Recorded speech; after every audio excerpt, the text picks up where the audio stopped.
ఒకసారి పరశురాముడు అయ్యప్ప స్వామిని ప్రతిష్ఠించాలని ఆయన విగ్రహాన్ని ఒక శిల్పితో చెక్కిస్తూ ఉంటాడు.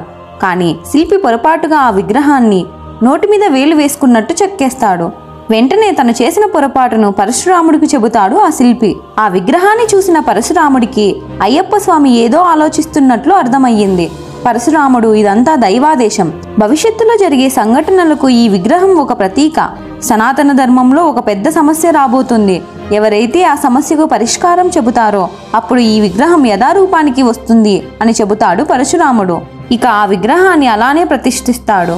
విజయనగరంలో కృష్ణదేవరాయల వారి పరిపాలన తర్వాత వారి అల్లుడైన రామరాయలు పరిపాలన చేస్తున్నాడు. అలా రాయలవారి కొలువులో తాతాచార్యులు ఉండేవారు.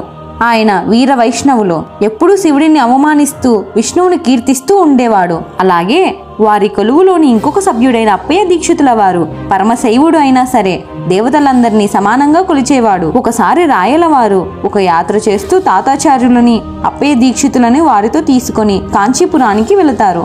అప్పుడు వారు నోటిపై వేలు వేసుకున్న అయ్యప్ప స్వామి విగ్రహాన్ని చూసి ఆ కథంతా తెలుసుకున్నారు.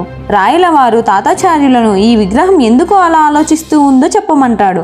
అప్పుడు తాతాచార్యులు, నేను విష్ణుమూర్తి కొడుకుని, బ్రహ్మతో సమానమైన వాడని, అందుకే నా చుట్టూ ఎప్పుడూ దేవతలు ఉంటారు.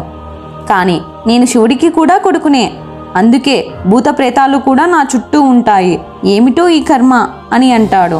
కానీ ఆ మాటల్లో నిజం లేదు కనుక ఆ విగ్రహం అలానే ఉంటుంది.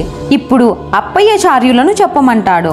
అప్పుడు ఆయన, శివుడు నాకు తండ్రి కనుక అతని భార్య అయిన పార్వతీదేవి నాకు తల్లి అవుతుంది, మోహినీదేవి కూడా నాకు తల్లే.